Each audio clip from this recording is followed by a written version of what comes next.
In the 1950s, you could buy a house with a single income, no degree, and still have money left over for a brand new Chevy and a backyard barbecue.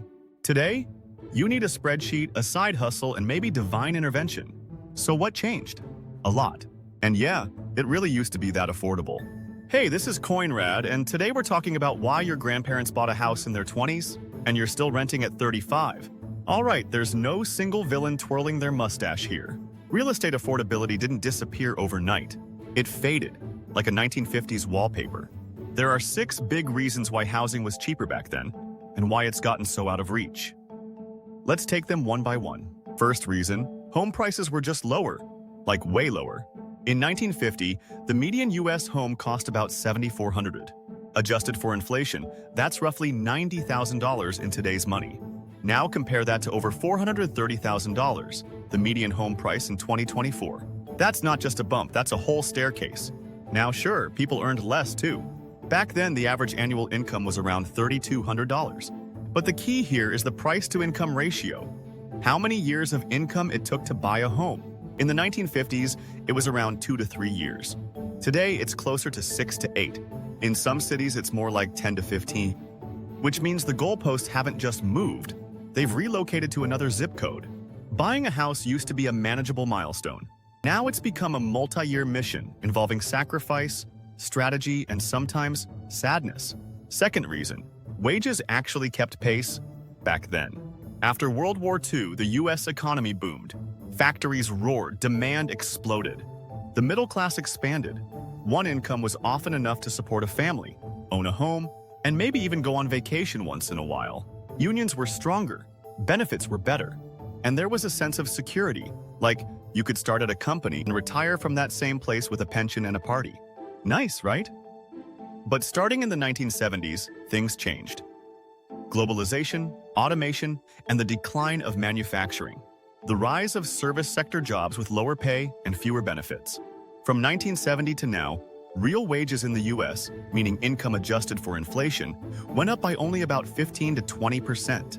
In that same time, home prices rose by over 500%. So while housing ran a marathon, wages took a nap. Third reason, they built more homes, a lot more. After the war, the U.S. faced a massive housing shortage. The solution? Build. Everywhere. Fast. Suburbs sprang up almost overnight. Levittown in New York is the poster child. Identical homes built like cars on an assembly line. Developers used mass production techniques, standardized layouts, and economies of scale to drive prices down. The government helped too. The GI Bill offered cheap loans to returning soldiers. Infrastructure like highways made commuting easier. Local governments zoned huge areas for single-family housing. It was full speed ahead. Today, not so much. Zoning laws are more complex. It can take years to get a building permit. Neighborhood councils can block new projects, and people are often fiercely opposed to development near them. Hence the phrase, "not in my backyard," or NIMBY. The result? We're building fewer homes than we need, especially in the places where people actually want to live. Less supply, more demand, you know how that ends. Prices go up and people get priced out.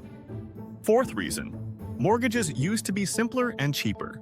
The 30-year fixed-rate mortgage didn't always exist. It was created during the Great Depression, when banks were collapsing and home foreclosures were everywhere. The U.S. government stepped in with new institutions like the FHA, and later Fannie Mae to make mortgages more affordable and less risky. By the 1950s, getting a mortgage meant low interest, low down payment, and predictable monthly payments. People could plan, and they could afford it. Today, mortgages are still there, sure, but things have changed. Interest rates jumped in recent years. The average rate more than doubled between 2021 and 2023. That alone can make a home hundreds of thousands more expensive over its lifetime. Then there's student debt, which didn't really exist in the 1950s. Now, it eats into savings, lowers credit scores, and delays people from even considering buying. Plus, in other countries like the UK, Canada, and Australia, mortgage terms are often shorter and must be renegotiated regularly. So if interest rates spike, your payment can suddenly balloon. That's riskier, and it pushes people out of the market. Fifth reason, housing became an investment, not just a home. Back in the day, you bought a house to live in, maybe raise a family, build some equity, nice and steady. Today, housing is part of the global investment machine. Wealthy individuals, corporations, private equity firms, they're all in the game now. Entire neighborhoods get scooped up as rental portfolios. Homes are bought, not for living, but for flipping or holding like stocks. There's even a name for it: financialization of housing.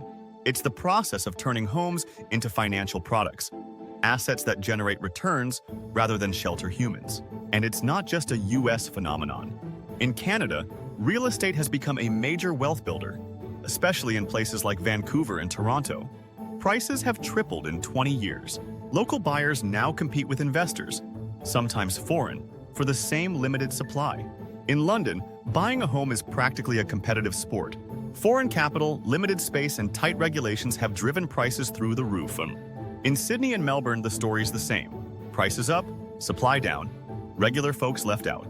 Across the globe, homes went from being a necessity to being an asset class, and that's made it harder for first-time buyers to stand a chance. Sixth reason, living patterns changed and demand exploded. In the 1950s, the average household was bigger. Extended families often lived together. People married younger. It wasn't unusual to have 3 or more kids, all under one roof. But now, people live alone more often. They marry later. Many choose not to have kids. That means more individual households and more demand for separate housing units. Urbanization adds to this. Cities are magnets for opportunity. Better jobs, universities, culture, amenities. But cities often don't build enough housing fast enough. So demand rises, supply lags, and prices spiral. There's also a growing mismatch. Luxury condos get built, while affordable starter homes vanish. Developers often follow the money, building for high-income buyers, not middle-class families. The result? Even people with decent incomes are getting locked out. Meanwhile, rental prices soar too, making it harder to save for a down payment, creating a kind of hamster wheel of housing frustration. And here's the kicker. In the US, household formation has outpaced home construction for years. More people need homes than we're building. It's like musical chairs, but the chairs are made of granite and come with a bidding war. Now, let's zoom out for a moment. This isn't just an American problem. In the UK, the Thatcher-era right-to-buy policy sold off council housing, but not enough new units were built to replace them. The result?